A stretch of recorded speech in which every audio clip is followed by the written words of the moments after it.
네, 안녕하십니까. 이번 시간에는 행정계획에 대해서 함께 살펴보도록 할 겁니다.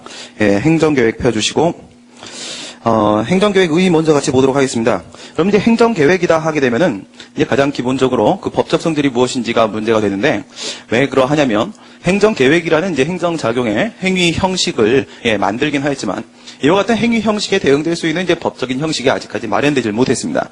그러다 보니까, 이와 같은 행정계획의 법적 성질을 어떻게 파악을 해야 될 것인가, 기존의 법적 형식들을 바탕으로 해서 논의를 하게 되다 보니까 그 법적 성질이 무엇인지가 주로 많이 문제가 되는데요. 의의를 보시게 되면은 미래의 일정한 시점에서 일정한 질서, 미래의 일정한 시점은 장래를 말하는 것이죠. 일정한 질서를 실현하기 위해서 목표를 예측적으로 설정을 하고 관련되는 다양한 행정작용들을 종합 조정하기 위한 활동 기준의 설정 행위. 여기서 이제 마지막 부분에 보시게 되면 활동 기준의 설정 행위 이렇게 되어 있는데, 행정학과 행정법은 이제 좀 접근하는 방법이 다릅니다. 예를 들어서 행정학의 경우에 있어서는 플래닝하고 플랜을 구별을 해요. 플래닝이라는 것은 이제 기획 행위를 말하는 것이고, 그 다음에 플랜이라는 것은 그에 따라 만들어진 계획을 말하는 것입니다. 하지만 행정법에서는 행정계획이라고 했을 때 이것이 그와 같은 계획을 수립하는 행위와 함께 그에 따라 수립된 계획까지를 모두 다 포함을 하는 것입니다. 그래서 활동 기준이라고 하셔도 상관이 없고 활동 기준의 설정 행위라고 해도 상관이 없습니다. 판례가 지금 어떤 식으로 판시를 하는지도 같이 한번 보도록 하겠습니다. 지금 여러분들이 의의 읽으신 거를 바탕으로 해서 한번 들어보시면은, 판례는 행정계획이라고 하면 행정에 관한 전문적 기술적 판단을 기초로 하여 도시의 건설, 정비, 개량 등과 같은 특정한 행정 목표를 달성하기 위하여 서로 관련되는 행정수단들을 종합 조정함으로써 장래의 일정한 시점에서 일정한 질서를 실현하기 위한 활동 기준으로 설정된 것을 말한다 라고 이야기를 했는데, 결국 지금 우리가 의의에서 본 것과 판례가 말하는 행정계획은 크게 차이가 없습니다. 여기서 이제 여러분들이 행정계획의 의의를 4가지 포인트를 삼아갖고 기억을 해주시면 되는데, 첫 번째, 일정한 시점, 미래의 일정한 시점, 동그라미 1번, 미래의 일정한 시점. 그 다음, 동그라미 2번이 일정한 질서의 실현, 일정한 질서의 실현. 그다음에 동그라미 3번은 관련되는 다양한 행정작용들의 종합조정, 관련되는 다양한 행정작용들의 종합조정, 동그라미 3번. 그 다음 동그라미 4번. 그와 같은 활동 기준의 설정 행위죠. 활동 기준의 설정 행위를 우리가 행정계획이라고 합니다. 행정계획의 경우에 있어서 어떤 목표를 설정을 한다고 했는데, 우리가 알고 있는 일반적인 이제 규범의 형태는 어떻게 되어 있느냐. 일반 법규의 경우에 있어서, 일반 법규의 경우에 있어서는 1, 2, 3의 요건을 충족을 하게 되면, 1, 2, 3의 요건을 충족하면 A라는 처분을 한다 이렇게 되어 있어서 법률 요건 부분과 그리고 법률 효과 부분으로 이렇게 구성이 되어 있습니다. 우리 이런 것을 이제 조건 프로그램이라고 그러죠. 조건 프로그램, 가언 명제를 말하는 것인데, 조건 프로그램으로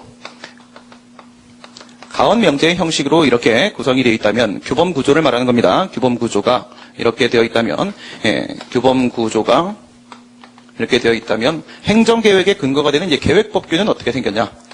계획법규의 경우에 있어서는 특별한 요건에 대한 규정을 두지 않습니다. 내용적인 규율 내용이 없어요. 규율 내용이 따로 없고, 이 부분은 없고, 여기가 효과 부분이 이제 목적 플러스 수단, 목적 플러스 수단의 형태로 이렇게 만들어져 있습니다. 그래서 이 행정계획의 근거가 되는 법을 우리가 목적 프로그램의 형식으로 되어 있다. 목적 프로그램의 형식으로 되어 있다. 이렇게 얘기를 합니다. 여러분들이 지금 요건이 없는 것을 확인을 하셨는데, 요건이 없다라는 것이 바로 광범위한 형성의 자유를 인정시키는 근거가 되는 겁니다. 이 위에 일반 법규의 경우에 있어서는 이것이 기속행위로 되어 있는 경우도 있고, 그 다음에 재량행위로 되어 있는 경우도 있고, 이렇게 되어 있겠죠.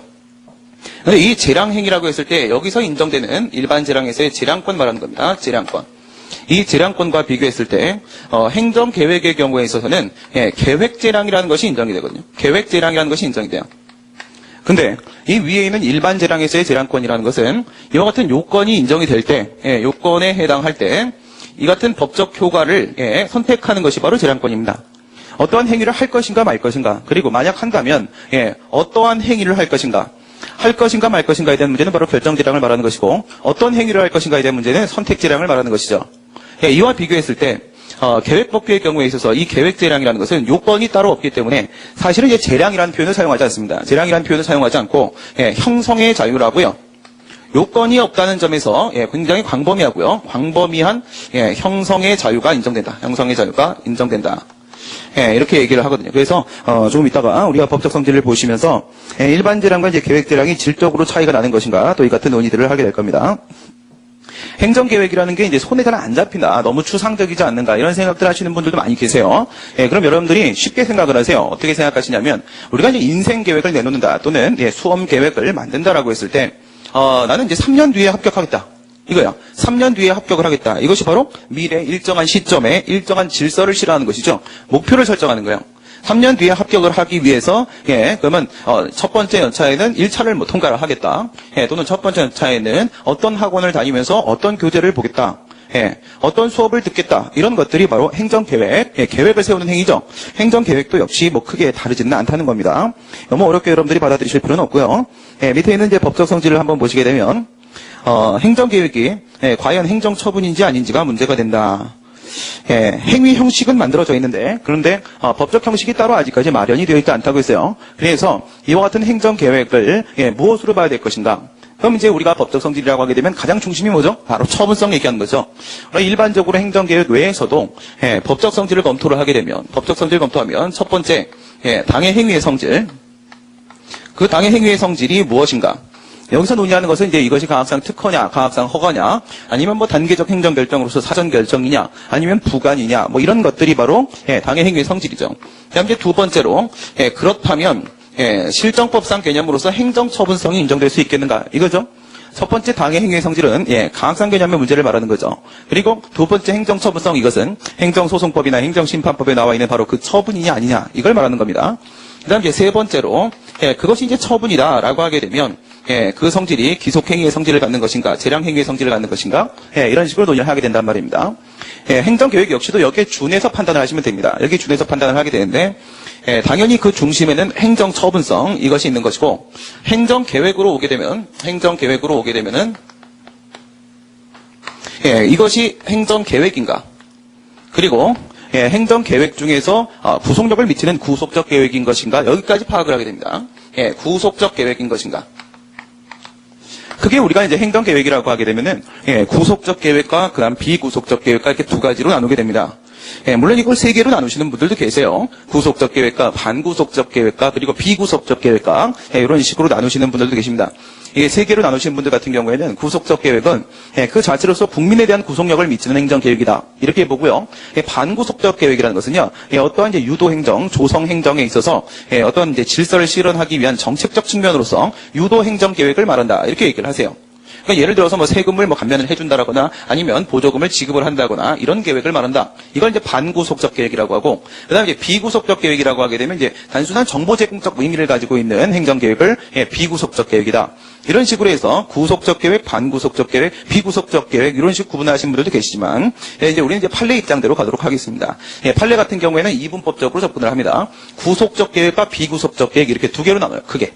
그리고 나서 이제 이 비구속적 계획이라는 것은요, 뭐 예를 들어서 통계청의 인구 계획 같은 거, 인구 조사를 이제 나온 경우들이 있죠. 인구 조사 나와갖고 그 인구 계획을 만든다. 이건 단순히 정보 제공적 의미에 지나지 않는다는 거예요. 이런 게 바로 비구속적 계획이라는 거예요. 그럼 여기서 구속적 계획은 무엇인가라고 했을 때, 구속적 계획을 다시 세 개로 나눕니다. 이분법적인 접근 방법은 이제 세 개로 다시 나눠가지고 국민에 대한 구속력을 미치는 구속적 계획도 있고, 그 다음에 다른 행정계획에 대한 방향을 제시하는 다른 행정계획에 대한 구속력을 미치는 구속적 계획도 있고, 다른 행정기관에 대한 구속력을 미치는 구속적 계획도 있고, 이렇게 국민에 대한 것, 그 다음 다른 행정계획, 그리고 다른 행정기관에 대한 구속력을 미치는 행정계획을 우리가 구속적 계획이다, 이런 식으로 세 가지를 모두 다 포함하는 개념으로 봐요. 근데 이렇게 본다고 하더라도 당연히 가장 중요한 것은 바로 뭐겠습니까? 국민에 대한 구속력을 미치냐 안 미치냐, 이것이 핵심이겠죠. 그러다 보니 구속적 계획과 비구속적 계획 이 두 개로 나누는 방식에 따르게 되면, 구속적 계획이다 하게 되면 국민에 대한 구속력을 미치기 때문에 그 처분성이 인정된다, 이렇게 들어가게 됩니다. 그럼 여기서 처분성이 인정되면 행정계획의 경우에 있어서는 그것을 우리가 계획처분이라고 해요. 계획처분. 그 다음 행정계획의 경우에 있어서는요, 기속행위인 경우가 존재할 수가 없습니다. 이것은 기존에 형성되어 있는 어떤 법률 관계에 대한 내용이 아니라 어떤 새로운 질서를 만드는 것입니다. 그래서 우리가 재량이라는 표현을 사용하지 않고 형성의 자유라는 표현을 사용하죠. 형성한다라고 표현합니다. 어떤 새로운 질서, 미래에 대한 새로운 질서를 만드는 것이 바로 행정계획이기 때문에 여기서는 기속행위라는 것이 존재할 수가 없고, 그 계획의 처분성이 인정이 되게 되면 항상 재량행위의 성질을 띠어요. 재량행위의 성질을 띠는데, 이것은 우리가 알고 있는 일반 재량과는 이제 구별되는 것으로서 계획 재량이다, 이렇게 얘기를 하죠. 계획 재량이다. 이 부분과 관련돼서 이제 이따 다시 말씀을 드리도록 할 건데, 판례의 경우에 있어서는 과연 별도의 개념으로서 계획대량이라는 것을 과연 인정하고 있는 것인가? 판례가 인정하다고 볼 여지도 있고 인정하지 않고 있다라고 볼 여지도 있고 그랬었는데, 최근에 이제 판례가 변경이 되면서 계획대량이라는 것, 행정재량과 일반적인 행정재량과 엄연히 구별되는 계획재량이라는 영역을 이제는 판례가 온전히 인정을 하고 있습니다. 그래서 이제 법적 성질에서 그 중심은 무엇이 된다? 바로 행정처분이 아니냐, 즉 계획처분이 아니냐, 이게 이제 핵심이 되겠죠. 그다음 밑에 학설을 보시게 되면 처음에 말씀드린 바와 같이 행정계획이라는 행위 형식에 대응되는 법적인 형식이 아직까지 만들어지질 않았어요. 행정법에서. 그래서 기존에 있었던 방식을 사용을 하게 되는데, 기존에 있는 법적 형식을 가지고 이야기를 한다면, 여러분 이제 행정작용의 행위 형식은 이제 수없이 많죠. 수없이 많습니다. 근데 알기 쉬운 행정법에 제가 뭐라고 말씀을 드렸냐면, 이 수많은 행정작용의 형식들을, 그 법적 성질을 우리가 살펴볼 때, 산발이 이론에 따라서 이렇게 세 가지로 구분한다고 했습니다. 가장 중심은 바로 행정행위가 되는 것이고, 그것이 행정행위냐. 그 다음 이제 두 번째는, 이것이 행정입법인 것인가. 그 다음 이제 세 번째가 바로, 그것이 사실행위인가. 행정행위와 행정입법, 사실행위를 가지고 학자들은 모든 행정작용을 다 이걸로 규명을 하려고 듭니다. 근데 이제 행정계획의 경우에 있어서 사실행위라는 건 뭐예요? 비구속적 계획 말하는 거죠. 비구속적 계획은 이제 특별히 행정법에서 의미를 갖지 못해요.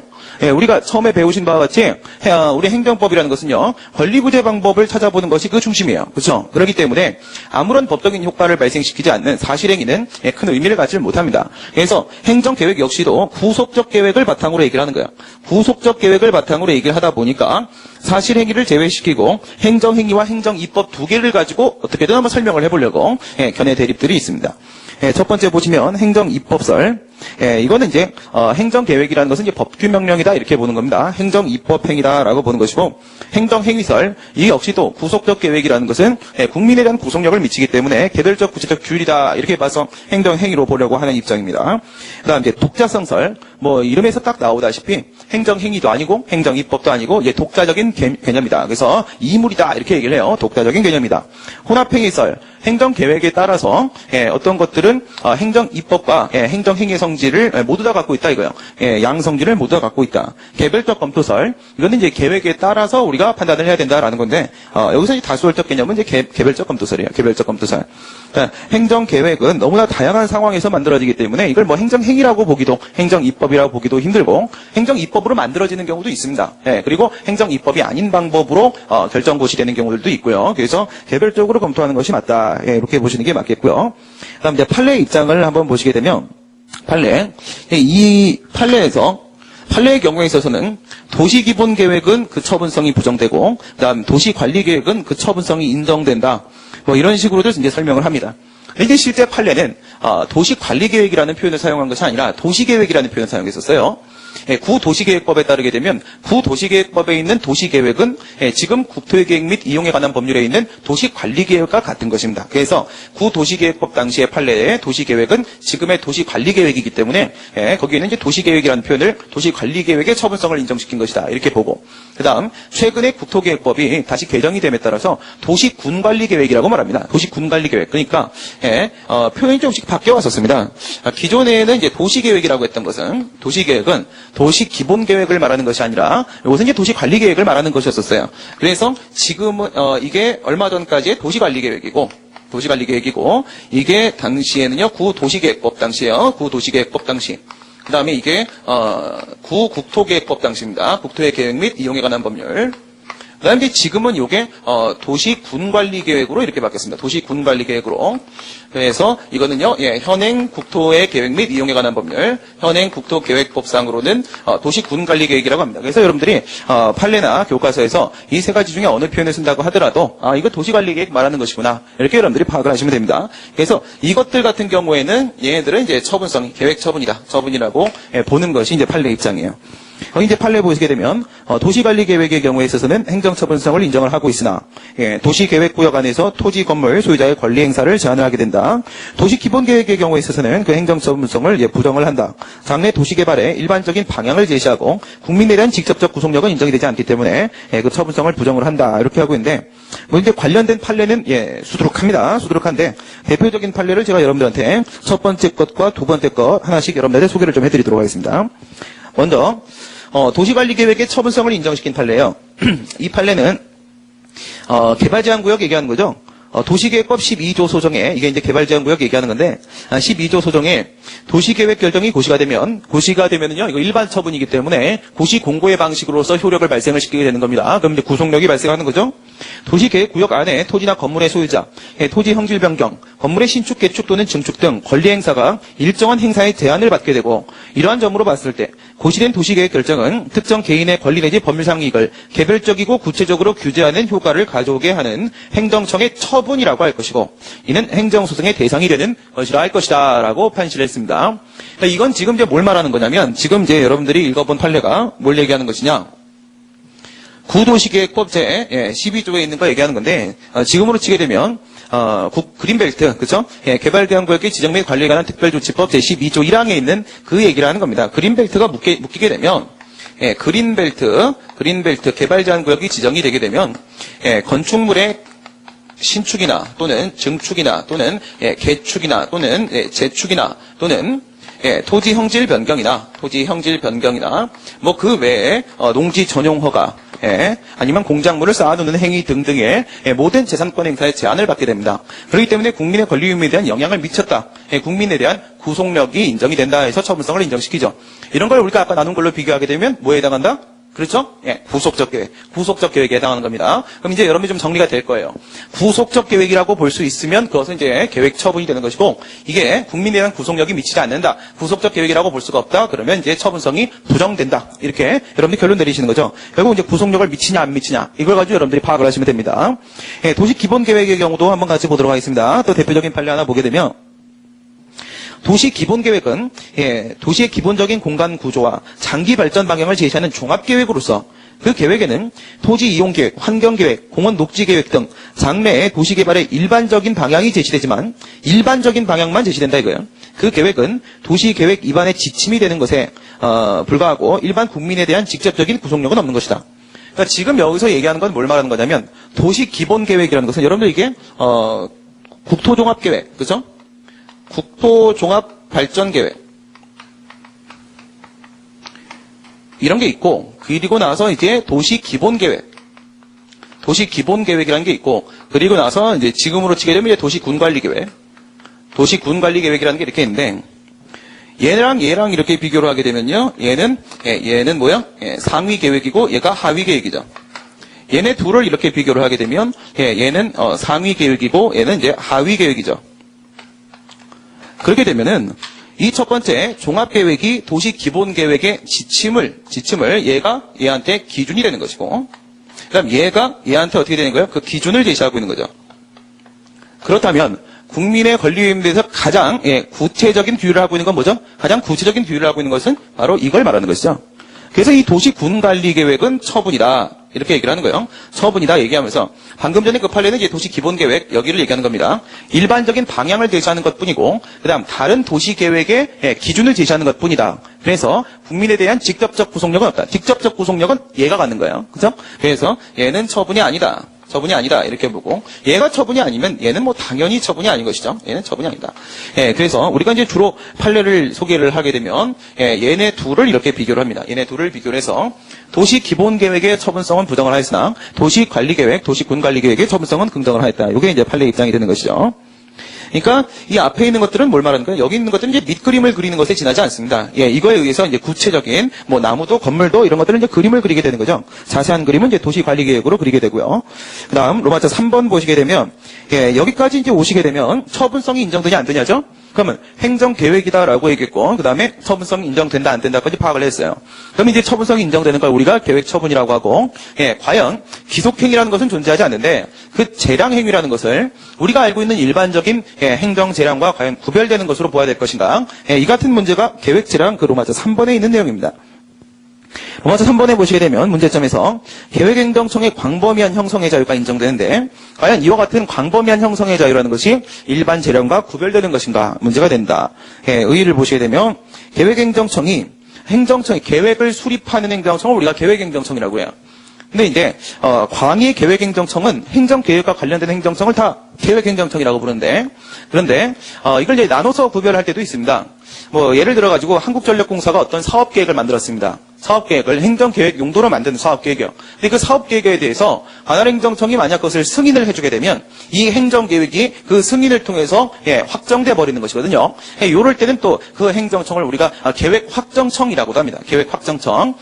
계획행정청이라고 하게 되면 모든 계획과 관련된 행정청 말하는 것이고, 이걸 이제 굳이 계획확정청을 구별을 하는 경우들도 있습니다. 그냥 계획행정청 이런 데 봐주시면 되고요. 계획법규에 따라서 행정계획을 수립, 폐지, 변경하는 과정에서 가지는 광범위한 형성의 자유, 이것을 우리가 계획재량이라고 한다. 계획재량이라고 한다. 그럼 우리가 처음에 이제 이야기를 하면서 일반 재량의 경우하고 계획 재량의 경우하고 일반적인 재량 행위, 행정 재량이라고도 하죠. 일반 재량의 경우하고 계획 재량의 경우하고 어떤 차이가 있느냐? 일반 재량의 경우에 있어서는 요건을 구비했을 때 그에 따른 법적 효과 선택하는 겁니다. 그에 따른 법적인 효과를 선택하는 것. 그죠? 구체적인 법적 효과를 선택하는 것이 바로 일반 재량이에요. 그러니까 예를 들어가지고 무면허 운전을 했다라고 하게 되면 운전면허 취소를 할 것인가 말 것인가. 음주운전을 했다라고 했을 때 운전면허 취소를 할 것인가, 운전면허 정지를 할 것인가. 정지를 한다라고 하게 되면 1년의 범위 내에서 할 수 있도록 하고 있는데 과연 몇 달짜리 운전면허 정지를 할 것인가. 이것은 구체적인 법적 효과를 선택하는 것입니다. 그렇죠? 법적 효과를 발생시킬 것이냐 말 것이냐, 즉 행위를 할 것이냐 말 것이냐, 어떠한 법적 효과를 발생시킬 것이냐, 어떠한 행위를 할 것인가, 이런 것이 일반 재량이고, 그러나 계획 재량의 경우에 있어서는 이것만 가지고 어떤 구체적인 법적 효과를 발생시키냐 마냐를 결정짓는 게 아니죠. 그렇죠? 다양한 행정작용들을 종합 조정하는 행위라고 했습니다. 따라서 이것은 어떤 법적 효과를 선택하는 문제가 아니라 형성을 하는 문제라고 했습니다. 새로운 질서를 형성하는 행위다. 그래서 광범위한 형성의 자유가 인정된다라고 이야기를 하고 있는 겁니다. 두 개의 차이점이에요. 그러다 보니까 여러분들 요 이제 재량 행위 얘기할 때 우리 어떤 얘기들 했었나요? 행정 행위 공부하면서 기속행위의 경우에 있어서는 이제 법원이 그 행위가 제대로 이루어진 것인가 아닌가를 판단하는 것이 아니라 법을 직접 적용을 시켜본다. 그래서 해당 법조문을 가지고 직접 그 법을 적용을 시켜봅니다. 적용을 시켜보고 나서 나온 결론이 있죠. 결론이 A란 말이에요. 그런데 행정청의 결론은 만약에 B였다. 그러면 더 이상 고려할 것도 없이 위법이라고 해버립니다. 우리 이런 것들을 대체 판단 방식이라고 그래요. 기속행위의 경우에 있어서는 행정청의 행위가 제대로 이루어진 것인가를 법원이 판단하는 것이 아니라 법원은 바로 법을 적용시켜서 결론을 내려보고 자신과 다른 결론이면 무조건 위법인 겁니다. 이런 걸 이제 대체 판단 방식이라고 하고, 재량행위의 경우에 있어서는 우리가 이렇게 배웠습니다. 재량권 행사는 원칙적으로 정당 부당의 문제밖에는 발생하지 않는다. 즉 위법적법의 문제를 발생시키지 않는다. 다만 예외적으로 지금은 이제 재량권의 일정한 한계를 인정하기 때문에 그 한계를 일탈하게 되면 예외적으로 위법이 존재할 수도 있다. 이랬죠? 극도로 뭐예요? 극대로 협소한 범위입니다. 그렇죠? 거의 인정되기 힘들다 이거죠. 예외적으로 재량의 하자가 인정될 수도 있다 이거예요. 근데 이 재량 행위와 비교했을 때 훨씬 더 광범위한 형성의 자유가 인정이 되고 있다면 과연 여기서 여러분들 내용상 위법성이 인정될 수 있을까요? 행정계획의 처분성을 인정시켜서 우리가 계획처분이라고 했습니다. 그러면 처분이니까 처분의 주체, 절차, 형식, 내용상의 위법성을 판단해 볼 수 있겠죠. 방금 여러분 판례에서 보신 바와 같이 도시 군 관리 계획의 경우에 있어서는 처분이기 때문에 항고 소송의 대상이 될 수 있다라고 분명히 보고 있습니다. 그러면 여기다가 우리가 계획에 대해서 계획 처분에 대해 취소를 제기했다라고 했을 때 그 위법성을 입증을 해야 되는데 여기서 과연 내용상 위법이 존재할 수 있냐 이거예요. 요건이 없다고 했습니다. 만약 요건이 있으면 요건에 해당하지 않음에도 불구하고 그것을 집행을 했다. 그럼 이건 법률예법 위반이다 이렇게 말을 할 수 있겠지만 요건이라는 것 자체가 존재하지 않아요. 그러면 요건 부분 때문에 발생하는 내용상 위법이 존재할 수가 없죠. 그럼 이제 효과 부분으로 가보는데 효과에서는 목적 플러스 수단 이렇게 만들어져 있다고 했습니다. 그러면 여기서는 광범위한 형성의 자유가 인정돼요. 이보다 좁은 개념의 재량권으로서 일반 재량에서도 재량의 하자를 입증하기가 쉽지가 않은데 과연 형성의 자유가 광범위한 형성의 자유가 인정되는 계획처분에서 내용상 위법이 인정될 수 있겠는가? 그렇기가 힘들다는 겁니다. 그래서 여기서는 내용상 위법성을 인정하기가 매우 곤란해요. 그럼 여러분들 어디서 이제 문제를 삼아서 위법하다고 주장을 해야 되겠습니까? 남아있는 건 절차상 하자밖에 없습니다. 행정계획의 경우에 있어서는 그것이 수립되어서 효력이 발생되고 나면 내용상 위법을 입증할 길이 없기 때문에 통제할 수 있는 방법이 없습니다. 그것이 만약 잘못 나온 것이라고 할지라도 위법하다고 말을 할 수가 없어요. 결국은 뭐다? 그 행정계획이 만들어지기 전에 사전적으로 통제를 하는 방법 외에는 없다는 것이죠. 우리가 이야기했던 사후적 권리구제수단으로서 행정쟁송제도라는 1차적 권리구제수단, 손해전보제도라는 2차적 권리구제수단은 이건 전부 다 사후적인 권리구제수단입니다. 그러나 사전적 권리구제수단으로서 어떤 것도 있었나요? 행정 절차가 있었죠. 행정 절차. 행정계획의 경우에 있어서는 사후적으로 권리구제를 받을 가능성이 사실상 희박하기 때문에 사전적 통제, 사전적 권리구제를 받는 것이 가장 유효적절하다. 이게 행정계획의 아주 중요한 특징 부분입니다. 그 이유는 전부 다 뭐예요? 계획재량이라는 것이 인정되기 때문입니다. 이것은 광범위한 형성의 자유가 인정되기 때문에 내용상 위법성이 인정되기 힘들어요. 그 뭐예요? 그 근간에는 바로 이 행정계획의 근거가 되는 계획법계의 요건이라는 게 없다는 겁니다. 요건이라는 게 없다 보니 형성의 자유가 너무 넓어지고 그러다 보니 내용상 위법성이 인정되기 힘들고 따라서 사후적 권리구제도 힘들어지고 방법은 뭐밖에 없다? 사전적 권리구제, 사전적 통제밖에 없다. 지금 여기서 여러분들이 이 로마서 3번에서 계획재량이라는 것을 과연 인정할 수 있겠는가 없겠는가가 매우 중요해지겠다라는 거 아시겠죠? 우리가 여기서 계획재량이라는 것을 부정을 해버리게 되면 뭐랑 똑같다? 일반 재량과 다르지 않다. 행정계획에서의 재량이라는 것도 일반 재량과 다르지 않다. 그러면 내용상 위법이 인정될 수 있는 겁니다. 그럼 사전적 통제도 당연히 중요하겠지만 사후적 권리구제도 가능해지는 것이겠죠. 여기 이 시점에서 우리가 계획재량을 인정할 수 있겠는가 없겠는가 매우 중요한 부분이에요. 학설을 보시게 되면 질적 차이 긍정설과 부정설이 대립을 하고 있습니다. 행정계획에서 인정되는 그 자유라는 것은 광범위한 형성의 자유다. 이거는 미래의 질서에 대한 형성의 자유다. 그러다 보니 특유의 한계 법리로서 일반 재량에는 존재하지 않은 형량 명령 원칙이라는 것이 있다. 여기만 존재하는 특유의 한계 법리가 있다라고 말을 할 수 있다면 이것은 분명히 일반 재량과 구별되는 것이다 라고 얘기할 수 있겠죠. 그럼 밑에는 뭐라고 하고 있냐? 그렇지 않다. 이것도 역시 그냥 재량일 뿐이다. 계획행정처의 재량일 뿐이고 그 양적 범위가 조금 더 넓은 것 뿐이다. 그리고 그 형량명령 원칙이라는 거 이거 형량명령 원칙이라는 거 비례원칙의 일종이다. 이렇게 봐요. 그러니까 형량명령 원칙이라는 건요. 우선 여러분들 밑으로 내려가 보시게 되면 로마서 4번에서 먼저 이제 간단하게 우리가 한번 체크를 하고 한번 들어가 보도록 하겠습니다. 행정계획을 위반 결정함에 있어서 관련되는 제2이익, 모두 제자죠? 모든 관계 이익을 정당하게 이익 형량해야 된다라는 법원칙. 이게 바로 형량명령 원칙입니다. 그러니까 여러분들 이게 그닥 어려울 건 없어요. 어떤 문제를 얘기하는 것이냐. 우리가 이제 행정청의 재량이라고 하게 되면 행정청의 재량에는 일반 재량이라는 것이 있고 그 다음에 행정계획에서 인정되는 계획재량이라는 것이 있고 그리고 경찰법 영역에서 인정되는 이제 경찰재량이라는 것이 있습니다. 경찰재량이라는 게 있어요. 이렇게 했을 때 이 일반 재량도 계획재량도 경찰재량도 마찬가지로 뭐는 동일하게 적용되나요? 행정법의 일반 원칙. 우리가 너무나도 잘 알고 있는 비평신자 목동 부실사라는 행정법의 일반 원칙은 공이 다 적용이 됩니다. 여기 이제 위반이 존재하게 되면 그것은 이제 재량의 하자가 재량의 남용이 인정된다라고 말할 수 있겠죠. 그런데 이 계획재량이나 경찰재량의 경우에 있어서는 일반 재량에 비해서 광범위하단 말이죠. 얘도 역시 광범위한. 그러나 행정계획의 경우에 있어서는 기존의 질서에 대한 내용이 아니라 새로운 질서에 대한 문제이기 때문에 광범위한 얘는 뭐라고요? 형성의 자유라고 합니다. 형성의 자유라고 하고 얘는 광범위한 재량권이라고 해요. 광범위한 재량권. 어쨌든 광범위하기 때문에 일반 재량과 비교했을 때 더욱 엄격한 통제 수단이 필요하겠죠. 통제 원리로서 등장을 하는 것이 행정계획의 경우에 있어서는 뭐가 추가가 되냐면 형량명령 원칙이라는 것이 추가가 됩니다. 행정법의 일반 원칙 외에도 형량명령 원칙에 위반되게 되면 그것이 위법하다라고 말을 하게 돼요. 경찰재량의 경우에 있어서는 경찰법상 일반 원칙, 경찰법상 일반 원칙이라는 것이 나오게 되죠. 여기 이제 5개가 있고, 그쵸? 경찰 소국의 원칙, 그 다음에 경찰 공공의 원칙, 경찰 책임의 원칙, 경찰 평등의 원칙, 경찰 비례의 원칙, 이렇게 5개가 등장하고, 지금 같은 경우에 이제 계획재량의 상황이기 때문에 여기서 이러한 형량명령 원칙에 대한 언급이 나오고 있는 거예요. 근데 여러분들, 이 행정법의 일반 원칙 있지 않습니까? 이 행정법의 일반 원칙, 제가 지금 이거를 밑에다가 이렇게 표시를 한 것은요, 형량명령 원칙은 행정법의 일반 원칙과는 구별되는 별개의 개념이다라고 얘기를 한 거예요. 근데 지금 얘는 이런 주장을 하는 겁니다.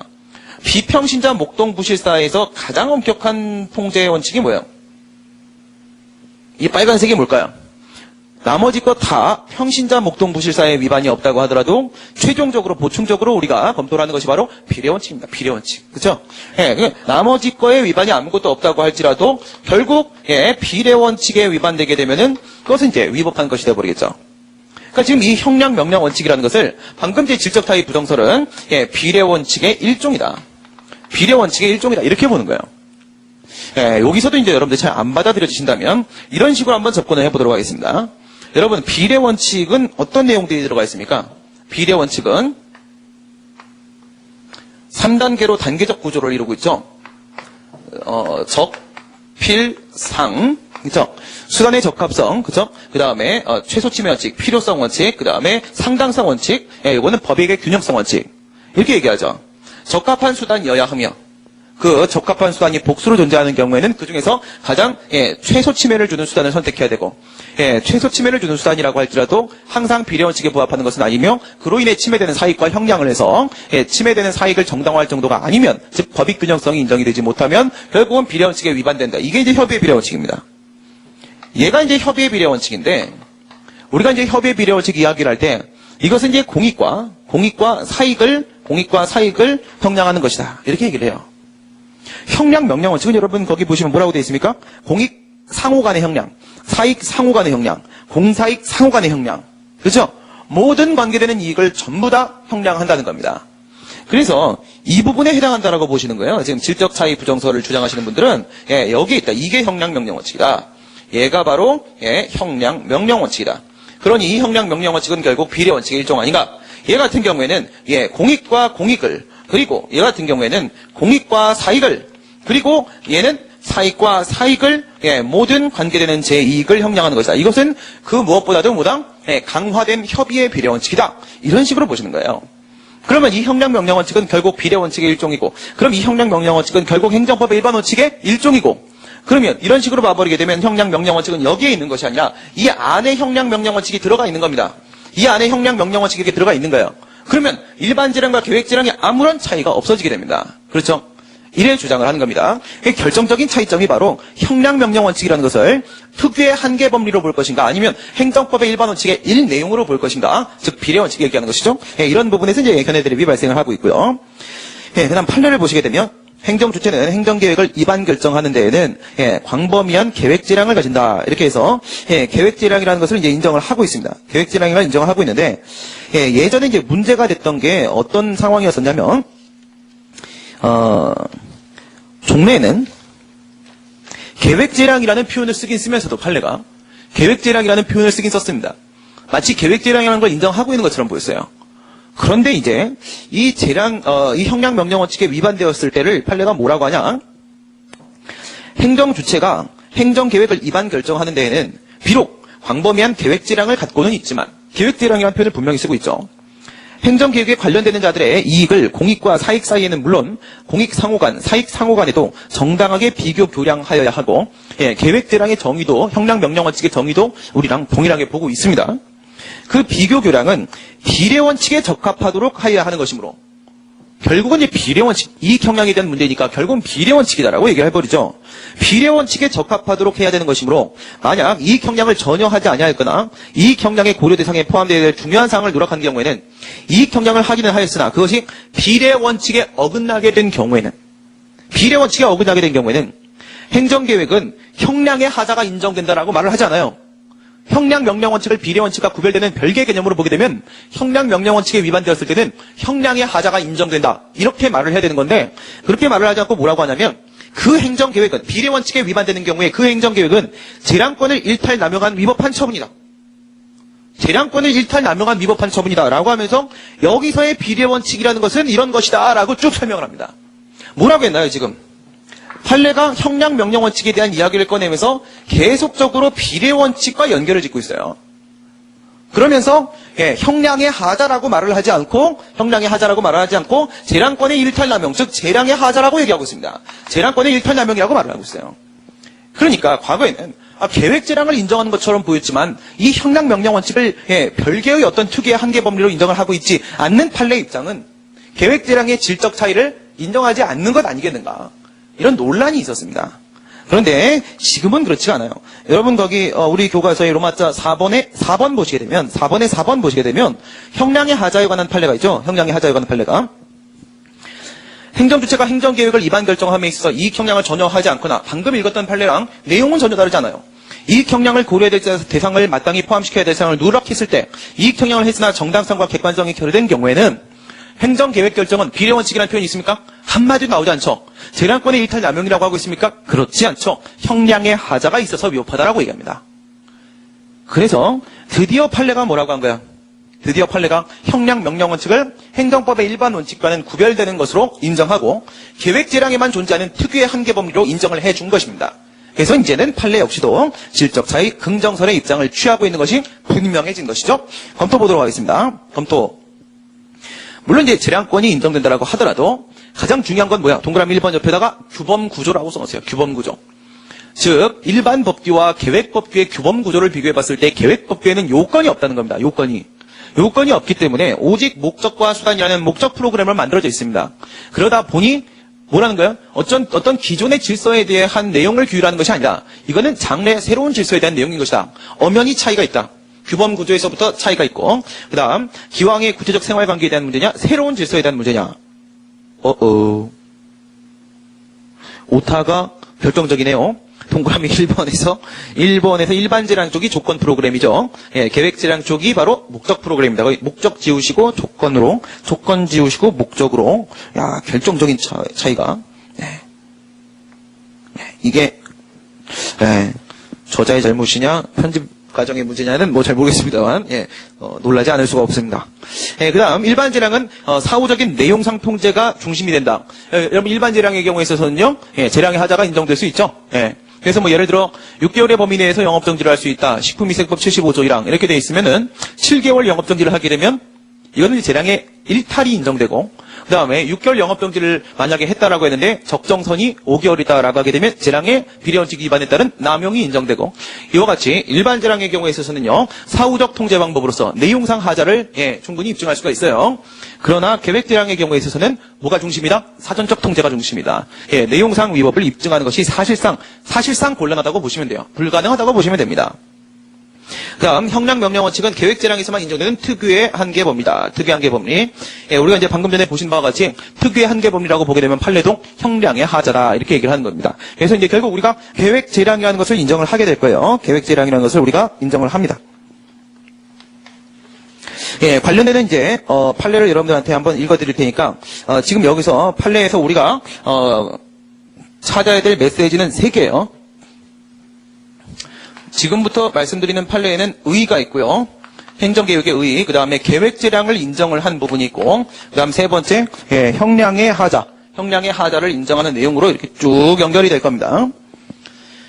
행정계획이라고 하면 첫 번째 단계예요. 행정계획이라고 하면 행정에 관한 전문적 기술적 판단을 기초로 하여 도시의 건설 정비 개량 등과 같은 특정한 행정 목표를 달성하기 위하여 서로 관련되는 행정 수단들을 종합 조정함으로써 장래 일정한 시점에 있어서 일정한 질서를 실현하기 위한 활동 기준의 설정 행위로서 여기까지가 의의죠. 이건 우리가 앞에서 봤던 내용과 크게 다르지 않고 그다음에 두 번째 계획재량입니다. 여기 있는 내용을 여러분 잘 들어보세요. 관계법령에는 추상적인 행정 목표와 즉 이제 관계법령이 바로 계획법규죠. 추상적인 행정 목표와 절차만이 규정되어 있을 뿐 목표와 수단밖에는 없다는 겁니다. 내용에 대한 내용이 없다는 거예요. 행정계획의 내용에 대해서는 별다른 규정을 두고 있지 않냐므로 이거예요. 행정계획의 내용에 대해서는 별다른 규정을 두고 있지 않다. 즉 요건 부분이 전혀 없다는 겁니다. 오직 목적과 목표와 절차, 즉 수단에 대한 내용밖에는 포함된 게 없다. 이런 얘기예요. 행정계획의 내용에 대해서는 별다른 규정을 두고 있지 않냐므로 행정주체는 구체적인 행정계획을 입안 결정함에 있어서 비교적 광범위한 형성의 자유를 가지는 한편 광범위한 재량권이라는 표현을 쓰지 않죠? 새로운 질서 실현에 대한 문제이기 때문에 형성의 자유라는 표현을 쓰고 있습니다.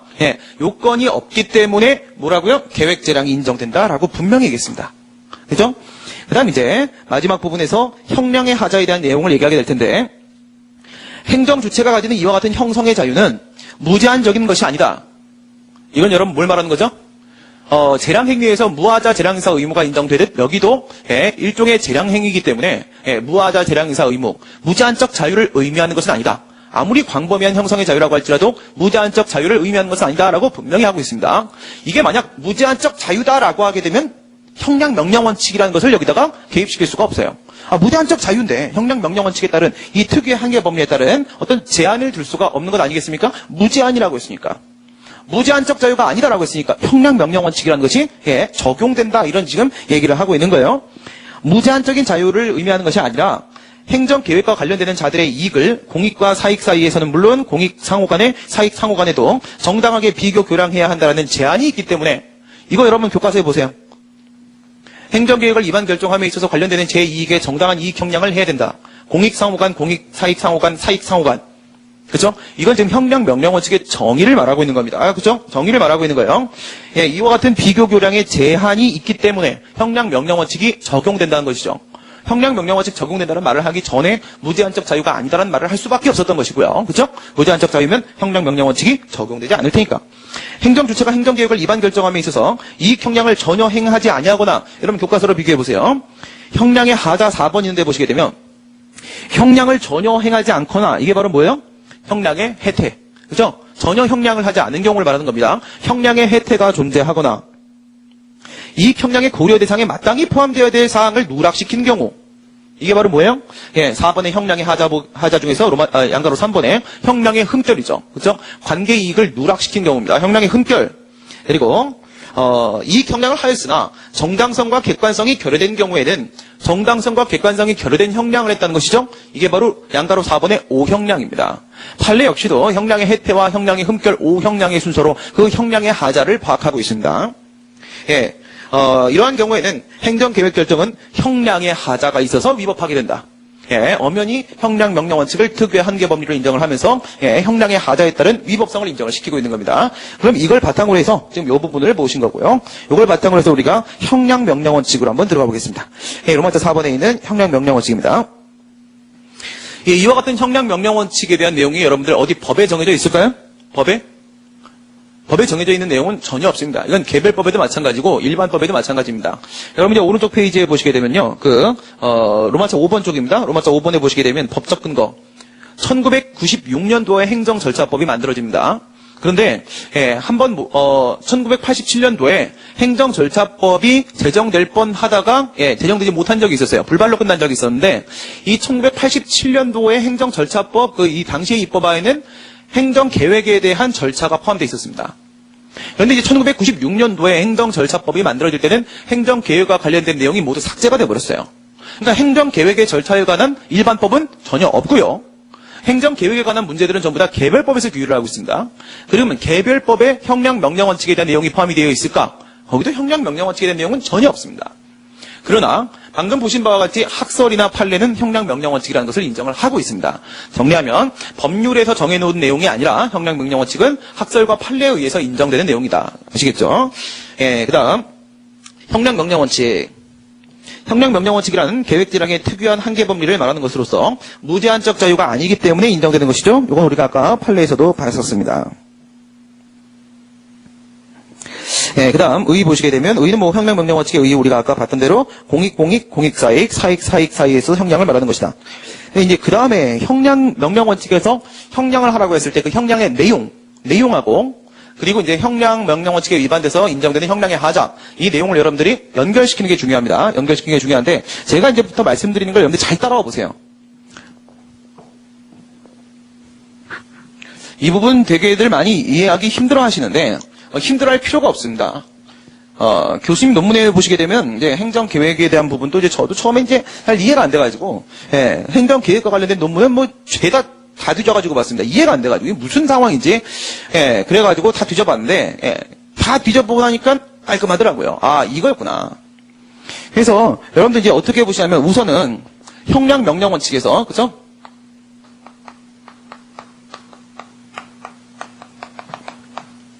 형량 명령 원칙의 내용하고 그다음 형량 명령 원칙에 위반되었을 때의 이건 뭐죠? 형량의 하자. 형량의 하자의 내용이죠. 이거하고 여러분들 비교해 보시게 되면 형량의 내용에서 첫 번째 단계가 바로 뭐냐면요. 관계이익의 조사입니다. 관계이익의 조사. 관계이익 조사. 그 다음, 이제 두 번째 보시게 되면요.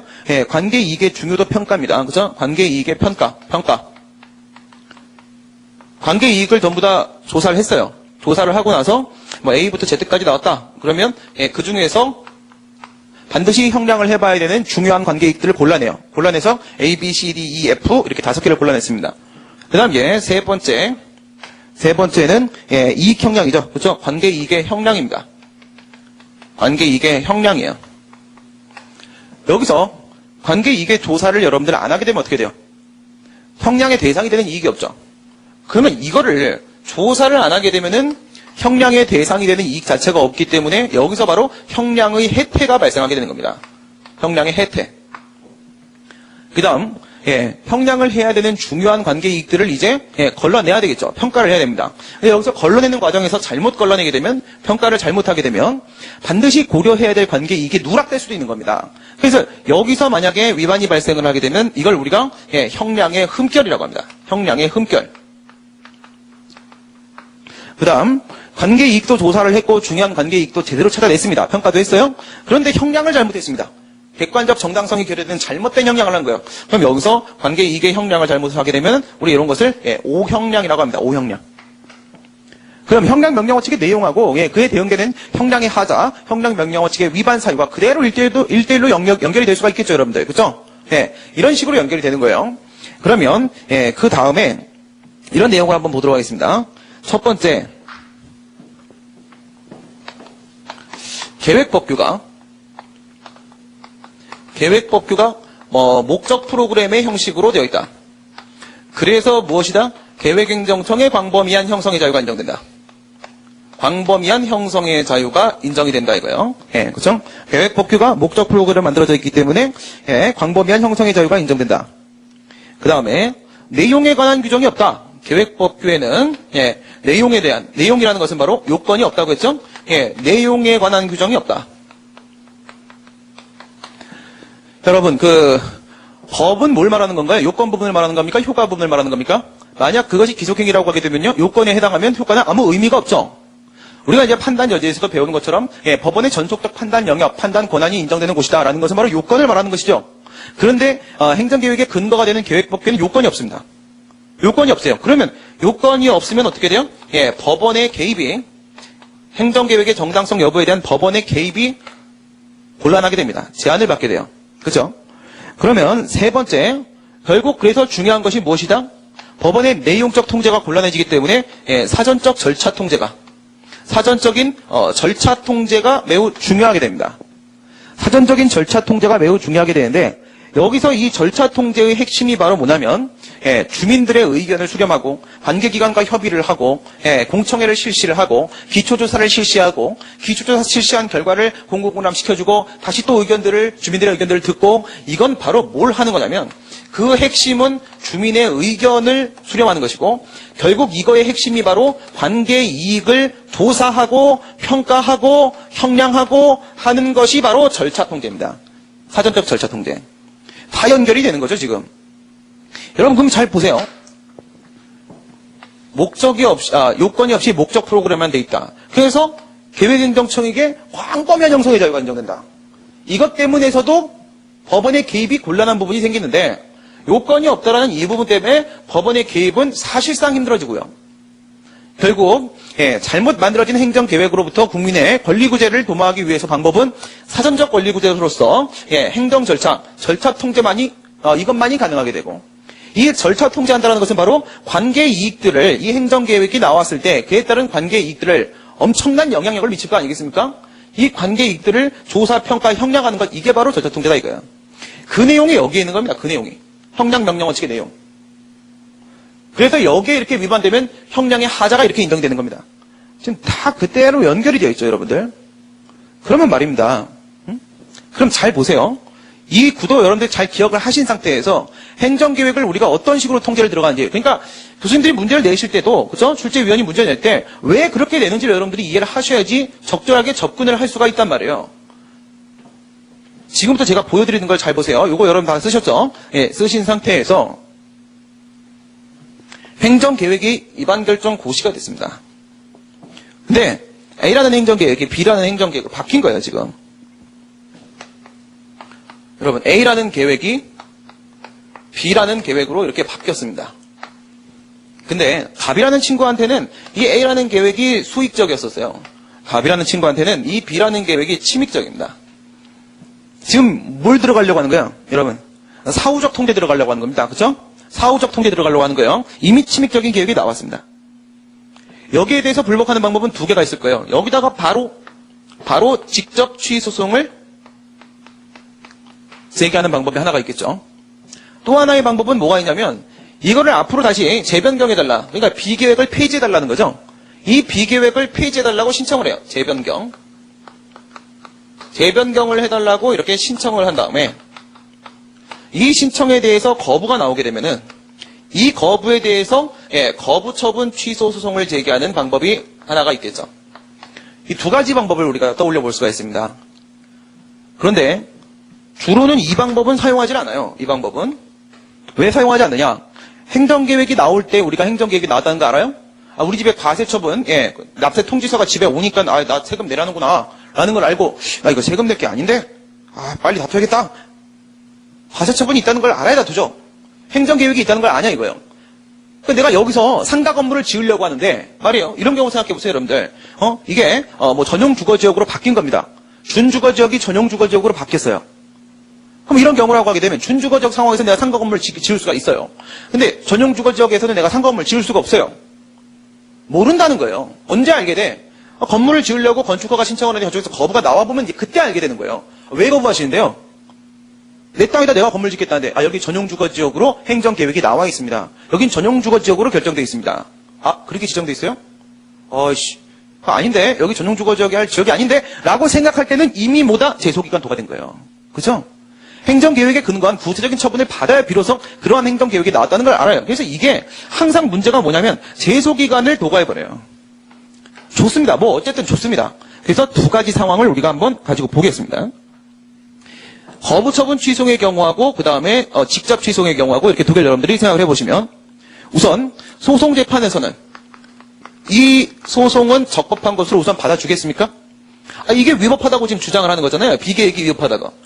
이게 위법하다고 직접 취소를 제기하고 이게 위법하니까 변경해달라고 했는데 거부했으니까 거부처분 취소를 제기하는 거죠. 이게 위법하면 거부처분도 위법한 거잖아요. 그렇죠? 그러면 저게 이제 위법하다고 주장을 하는데 위법한지 여부에 대한 판단이라도 받아보려고 하게 되면은 뭐 당연히 뭐예요? 우선은 거절당하진 말아야죠. 그럼 소송 재판에서 중요하게 논의되는 소송 요건은 바로 뭐다? 이건 거부처분 취소이니까 당연히 대상적격이고요. 거부처분에서는 핵심이 대상적격이거든요. 거부가 처분인가 아닌가 이거죠. 거부처분의 성립 여부 이게 핵심입니다. 그다음 이제 두 번째 직접 취소의 경우에서는 이제 원고적격이 핵심적으로 문제가 됩니다. 원고적격이 왜 이런 상황이 발생하죠? 위에 같은 경우에 있어서는 과연 신청권이 인정될 수 있겠는가 없겠는가 이거야. 신청권이. 여러분 이제 알기 쉬운 행정법에서 우리가 배웠던 것처럼 거부가 처분이 되기 위해서는요. 처분에 대한 거부이면서 그리고 법규상 조리상 신청권이 인정이 돼야 됩니다. 근데 우리가 이거 이제 행정계획이 이거 처분이다라고 전제를 했기 때문에 이런 논의를 하는 거죠. 그러면 이게 처분이고 이게 처분이면 이걸 이렇게 변경하는 것도 처분인가요? 처분이죠. 왜? 기존의 처분에 대한 취소와 새로운 처분인 거니까 이건 당연히 처분입니다. 권리위험에 영향을 미치고 변경이 처분이면 재변경도 처분입니까? 여기 당연히 방향만 바꾸는 거니까 이거 당연히 처분이죠. 그러면 재변경 신청에 대해서 거부를 했다라고 했을 때 이 거부는 처분에 대한 거부가 맞죠. 처분에 대한 거부는 맞지만 그 거부가 취소의 대상이 되는 처분이 되려면 뭐가 필요해요? 신청권이 필요하죠. 신청권이 필요한데 판례는 줄곧 뭐라고 하냐면 행정계획은 종합성, 가변성의 특징을 지니고 있기 때문에 그죠? 행정계획에 대해서 그 지역 주민이나 이해관계인들에게 그 계획의 폐지나 변경을 일일이 신청할 수 있는 권리를 인정할 수 없다. 신청할 수 있는 권리를 인정할 수 없다. 신청권은 인정되지 않는다라고 봅니다. 이건 너무 당연한 거잖아요. 그렇죠? 만약 50만 지역 주민을 대상으로 하는 행정계획을 만드는데 말이에요. 갑이 와갖고 이거 폐지하는 게 맞아요. 그래서 그래? 폐지를 해요. 그럼 좀 이따 의뢰 와갖고 왜 폐지해? 다시 할게? 병이 와갖고 장난해? 폐지할게? 이래갖고는 행정계획을 만들 수가 없어요. 그렇죠? 그러니까 판례가 뭐라는 거예요? 지역 주민이나 그 이해관계를 맺고 있는 사람들에게 일일이 그 계획의 폐지나 변경을 신청할 수 있는 권리를 인정할 수 없다. 신청권을 전면적으로 부정을 해왔단 말입니다. 그러니까 이 신청권이 만약에 이게 인정이 안 되면 거부가 처분이 아니에요. 그럼 본안에 들어가지도 못해. 위법한지 평가 판단도 받아보지 못한다는 거예요. 밑에 같은 경우는 뭐예요? 만약에 그 처분의 직접 상대방이라고 하게 되면 그 상대방은 직접 상대방 이론에 따라서 당연히 원고 적격이 인정되죠. 여기서는 뭐 법률상 보호익 이런 것도 필요가 없는 거잖아요. 그죠? 상대방이면 방해가 돼. 근데 행정계획의 상대방이냐 이겁니다. 갑이. 직접 상대방이 아니죠. 그러면 여기서는 원고 적격의 문제가 뭐랑 관련돼서 제3자손과 똑같이 취급당하는 거예요. 사익보호성과 관련돼서 문제가 되겠죠. 이 뒤에 가서 이제 여러분들이 뒤에 가시게 되면 항고성의 대상적격, 그 다음에 취소상 원고적격 테마에서 자세하게 다시 한번 배우게 되는데 우리가 학설에 따르면 인정시킬 수도 있습니다. 학설에 따르면 인정시킬 수도 있어요. 뭐라고 인정시키면 되냐면 갑의 경우에 있어서는 이 A라는 행정계획이 상업직으로 설정되어 있는 이 상업직으로 되어 있는 이 A라는 행정계획이 존속될 것을 신뢰했다. 그 신뢰보원 측에서 판례 같은 경우에는 개별인에 대한 공적 견해 표명만을 국민은 신뢰할 수 있다 이렇게 하지만 학설의 경우에 있어서는요 일체의 모든 행정작용을 국민은 신뢰할 수 있다라고 얘기를 하거든요. 학설에 따르게 되면은 이것도 행정작용의 일종이고 이건 정당한 것이고 존속될 것이다라고 신뢰할 수도 있는 겁니다. 그러면 이와 같은 신뢰를 바탕으로 한 신뢰보호 필요성이라는 조리법을 근거로 사익보호성 인정시킬 수도 있고 또 판례도 이 같은 조리상 신뢰보호 필요성을 근거로 신청권을 인정시킨 판례가 하나 있습니다. 하나. 이걸 인정시킬 수 있다고 우리가 생각을 해보겠습니다. 심지어 뭐예요? 제소기간도 문제되지 않아서 소를 제기했다고 생각해 보겠습니다. 이거 최상의 상황이에요. 100번을 양보해서. 그럼 본안 들어가 볼게요. 그럼 이건 이제 공통 딱 돼서 통과했다 들어가죠? 그래서 본안을 들어갔습니다. 본안을 들어가서 뭐를 생각을 해볼 거냐면 내용상 위법이 인정되는가 행정계획에 내용상 하자를 인정시킬 수 있겠는가 한번 보겠습니다. 여러분 내용상 하자는 뭐랑 뭘 말하는 거예요? 법률 유보 원칙과 법률 우위 원칙 얘기하는 거죠. 법률 유보 원칙은요. 계획법규 있는데 그죠? 문제 없죠? 법률 우위 원칙 들어가 있습니다. 근데 이거는 재량행위죠. 그럼 재량의 하자 여부를 판단해야 되겠죠. 좋습니다. 재량의 하자를 판단하러 들어가 보겠습니다. 그냥 지금은 형량의 하자와 재량의 하자를 그냥 여러분들이 그냥 같은 걸로 봐주세요. 재량의 하자를 한번 판단해 보겠습니다. 그러면 행정법의 1번 원칙하고 형량 명령 원칙하고 두 개가 적용된다고 했죠. 특유의 한계 법리로. 행정법의 1번 원칙에서 여러분들 비평시자, 목동, 부시사 중에서 무슨 논의가 필요할까요? 해봐야 신뢰보호 원칙밖에 나올 게 없어요. 기존의 A라는 행정계획이 계속 존속될 것이라고 난 신뢰를 했습니다. 학설에 따르면 신뢰의 대상 있죠. 선행조치 존재하고요. 보호가치는 신뢰가 있는가? 얘한테 어떤 귀책사유 없어요. 그렇죠? 그래서 여기서 만약에 우리가 신뢰보호 원칙 논의를 들어가 보시게 되면은, 첫 번째, 1단계, 행정법의 1번 원칙 중에서 신뢰보호 원칙 한번 들어가 보겠습니다. 신뢰보호 원칙. 그럼 신뢰보호 원칙의 경우에 있어서는요, 적용 요건이 있죠? 그 다음에 한계가 있어요. 그 다음에, 계획대량 많은 내 특유의 한계 범위로서, 형량 명령 원칙 얘기해 보겠습니다. 그럼 여러분 신뢰보호 원칙에서 배운 거 생각해 보시면요. 적용 요건 첫 번째 선행조치 신뢰의 대상 존재합니까? 학설에 따르게 되면 인정되죠? 인정됩니다. 그다음 두 번째 보호가치 있는 신뢰가 존재합니까? 특별히 어떤 귀책 사유 없습니다. 인정됩니다. 그다음 세 번째 처리 행위 존재합니까? 처리 행위 얘가 이제 와서 건축을 준비를 했다거나 이런 거 나오면 처리 행위도 인정될 수 있겠죠. 그다음 네 번째 인과관계 인정되나요? 인과관계 지금 저희가 상업직으로 돼 있지 않으면 너 미쳤다고 여기서 내가 땅 사고 건물 짓고 준비하지 않았겠죠? 그죠? 당연히 인정되겠죠? 다섯 번째, 선행조치에 반하는 후행처분. 선행조치에 반하는 후행처분 존재합니까? 존재하죠. B라는 행정계획 인정됩니다. 된다고요. 우선은 된단 말이지. 적용 요건까지 인정이 돼요. 그러면 이게 인정되면 어떤 의미를 갖는 거죠? 사인의 갑에 국민의 신뢰 이익이 그만큼 커진 거예요. 그렇죠? 국민의 신뢰 이익이 사익이 그만큼 커진 겁니다. 보호해줘야 될 만한 필요성이 그만큼 강해진 겁니다. 강해진 건데 여기 한계에서 뭐 하나요? 이익교량설 양다동의설에 따르게 되면 공익과 사익을 비교형량하죠. 여기서 사익이 더 크면 신뢰보원칙 위반이고 공익이 더 크면 이랬지만 신뢰보원칙 위반은 아닌 거죠. 근데 행정계획의 그 공익상 요청이라는 것은 사익이 아무리 강해져도 이길 수가 없어요. 무조건 이렇게 된단 말이죠. 그죠? 그럼 신뢰보원칙 위반이 아닙니다. 깨졌어요. 위법하다고 말할 수가 없습니다. 그럼 여러분들 이제 행정법의 1번 원칙에서는 마지막 최종적으로 비례원칙 검토하죠? 근데 제가 여러분들 신뢰보원칙 설명드릴 때 뭐라고 했나요? 요건이 충족되고 한계에서 깨졌을 때는 이게 뭐니까? 이 부분이 바로 협의의 비례원칙이기 때문에 더 이상 비례원칙 논의는 필요 없다고 했죠? 그러면 행정법의 1번 원칙은 전부 다 끝난 겁니다. 그럼 남은 게 이거예요. 남은 게. 근데 말이에요. 형량 명령 원칙에서는 위법해질 수도 있습니다. 형량의 하자가 인정될 수도 있어요. 그런데 이 형량의 하자라는 것은요. 지금 내용상 위법을 논의하고 있는 부분의 하나이긴 하지만 아까 제가 요거 판서 바로 전에 판서하면서 뭐라고 말씀드렸냐. 관계이익을 조사하고 평가하고 형량하는 것 이게 바로 사전적 통제 절차 통제였습니다. 그 절차상 하자가 발생하면 무조건 형량의 하자가 발생하는 거였잖아요. 관계이익 조사라는 절차상 하자가 인정되면 형량의 하자 중에서 형량의 혜택. 관계이익 평가, 거기서 절차상 하자가 발생하게 되면 여기서 형량의 흥별. 거기서 관계이익의 형량, 거기서 절차상 하자가 발생하게 되면 여기서는 오형량. 절차상 하자가 인정되어야지만 형량 명령 원칙 위반에 따른 위법성이 인정될 수가 있다는 겁니다. 그러면 결국 뭐라는 거예요? 절차상 하자라는 겁니다. 절차상 하자. 결국은 행정계획은 절차 통제밖에는 없다는 거예요. 그게 결론인 겁니다. 본안 들어가 봐야 형량 명령 원칙 없이는 아무 짓도 할 수가 없고, 형량 명령 원칙은 절차 통제 없으면 아무것도 주장할 수가 없는 거예요. 결국은 절차 통제로 다 귀결된다는 겁니다. 여기서 만약에 그래서 이렇게 들어가는 거예요.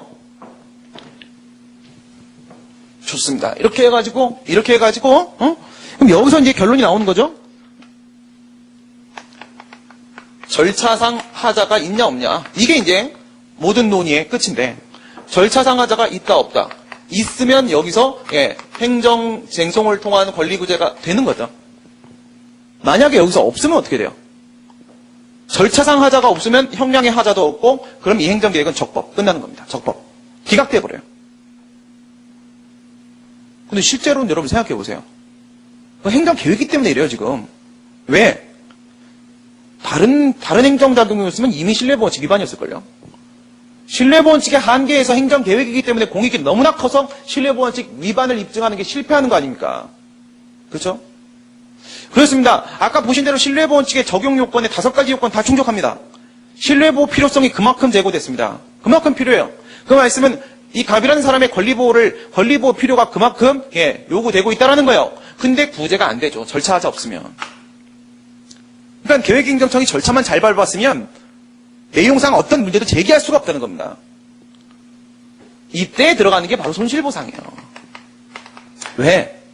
신뢰보호 필요, 권리구제 필요가 인정됐는데 권리구제가 안 되지 않냐, 행정소송을 가지고. 그래서 손실보상으로 하는 겁니다. 아니, 엄연히 적법인데 손해배상으로 갈 수는 없잖아요. 그죠? 손실보상으로 가는 겁니다. 이렇게 손실보상으로 갔을 때, 아니, 내 땅에다가 내가 건물을 못 짓고 이런 상황 아닙니까? 공용수용이 아닙니다. 공용수용이.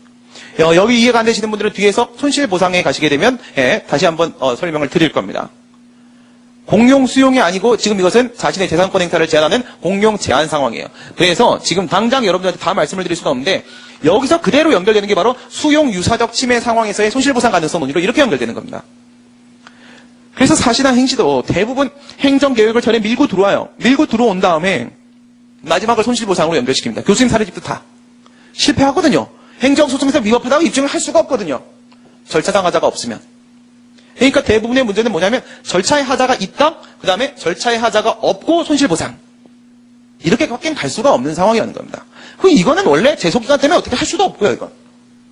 이게 바로 행정계획의 전체적인 흐름인 겁니다. 그래서 관계이익의 조사, 그 다음 평가, 그 다음 형량의 하자에서의 혜택, 금결, 오형량은 여러분들이 충분히 이해를 하셨을 거라 생각이 들고요. 그 다음 로마자 5번에 가시게 되면 이제 절차 통제입니다. 절차 통제. 동그라미 1번 문제점에서 직접 취소의 경우에 있어서는 제소기간 도과에 따른 문제가 있고요.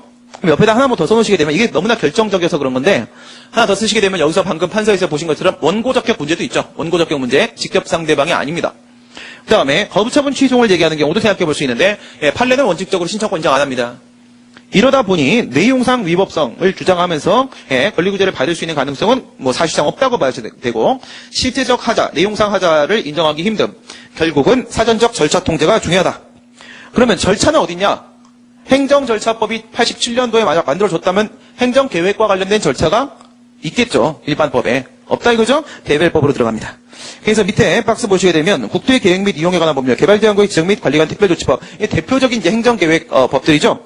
여기 보시면 뭐라고 되어 있냐면요, 주민들의 의견 청취, 기초조사 실시, 공고공람 조차, 공고공람 절차, 이런 것들이 있는데 이게 다 뭐예요? 관계이익 조사하는 과정입니다. 관계이익 조사하는 과정이에요. 이 절차 통제라는 게 관계이익 조사 평가 형량이잖아요. 관계이익 조사하고 있는 겁니다 지금. 이 여기서 잘못 나오면 무조건 형량의 하자로 연결되는 거예요. 그렇죠? 결국은 절차 통제라는 거죠. 그래서 3번의 내부 통제와 외부 통제가 있는데 행정계획의 경우에 있어서는 절차가 그만큼 중요한 만큼 내부 통제 방식으로서의 절차도 있어요. 관계기관과의 협의 또는 도시계획위원회의 심의 이런 것들이 있는데 하지만 중요한 건 바로 뭐예요? 외부적 통제죠. 외부적 통제. 주민들의 이익을 들으면서 관계 이익을 조사하는 거, 이게 행정계획 절차의 이게 핵심입니다. 외부적 통제. 그 다음에 이제 계획보장 청구권 보도록 하겠습니다. 이제 계획보장 청구권이라는 것은 왜 논의가 되는 거냐면 여러분들 이제 그런 생각을 한번 해보세요. 여기서 행정계획이요. 행정계획이 존속되었으면 좋겠다라는 신뢰를 형성해요. 그런데 주변의 행정 환경이 바뀐 거예요. 그래서 행정계획을 바꾸는 겁니다. 그러면 이 국민의 신뢰 보호라는 측면과 그 다음에 사정 변경에 따른 행정 변경의 필요성, 행정계획 변경의 필요성이라는 것과 결국 뭐예요? 형량에 대한 문제가 생기는 것이었었죠. 이런 부분이에요. 행정계획의 그 가변성이라는 특징과 그 다음에 존속성에 대한 국민의 신뢰 사이에 있어서 이익형량 문제 때문에 논의되는 것이 바로 계획보장청구권이라는 겁니다. 그래서 로마자 6번에 있는 계획보장청구권과 그다음 로마자 7번에 계획변경청구권이라는 게 있어요. 우선 계획보장청구권의 측면을 한번 보도록 하겠습니다. 계획보장 측면 청구권이라는 것은요. 기존에 있는 행정계획을 좀 그대로 보장, 집행, 준수해달라는 거예요. 그래서 내용 보시면 행정계획은 장래 행정지침이 되며 행정의 방향을 제시하는 기능을 하고 있기 때문에 그래서 국민은 이러한 행정계획을 존속할 것이라는 걸 신뢰해요. 신뢰를 하고 자본 투자 등을 합니다. 돈을 썼단 말이지. 근데 하지만 다변화되는 행정 환경으로 행정계획은 항상 가변성의 속성을 띱니다. 언제든 바뀔 수 있는 거예요. 언제든. 정책적으로 언제든 다 바뀌어. 그럼 이거 어떻게 해요? 행정계획은 미래의 어떤 질서를 실현하겠다라고 국가가 방향을 제시한 거야. 그럼 국가가 제시한 방향을 국민은 믿어. 그러니까 그 방향에 따라서 국민이 돈을 쓰고 뭐 계획을 내오고 자기만의 투자를 하고 이런 걸 해. 근데 갑자기 가변성의 특징 때문에 바꿔버려. 이럴 때 국민은 어떻게 자신의 권리를 찾을 수 있을 것인가? 이런 문제가 바로 계획보장청구권인 겁니다. 그래서 계획행정 중에 행정계획을 폐지하거나 변경할 때 그 내용을 불이행하는 경우 이때 이해관계에 있는 국민이 계획의 존속이나 이행, 대상 조치, 손해전부를 요구할 수 있는 권리입니다. 이건 그 계획을 유지시켜달라는 거예요. 그러니까 여러분들 아까 그 갑의 입장에서 보게 됐을 때 갑의 입장에서 봤을 때 여기다가 주장하는 건 뭐냐면 갑이 여기다가 주장하는 것은 계획 보장 청구권을 주장할 거예요. 계획 존속 청구권, 계획을 그대로 좀 존속을 시켜주세요. 그 다음 계획 이행 청구권, 저 A 계획을 집행해 주세요. A 계획대로 그대로 집행해 주세요. 준수 집행, 그렇죠?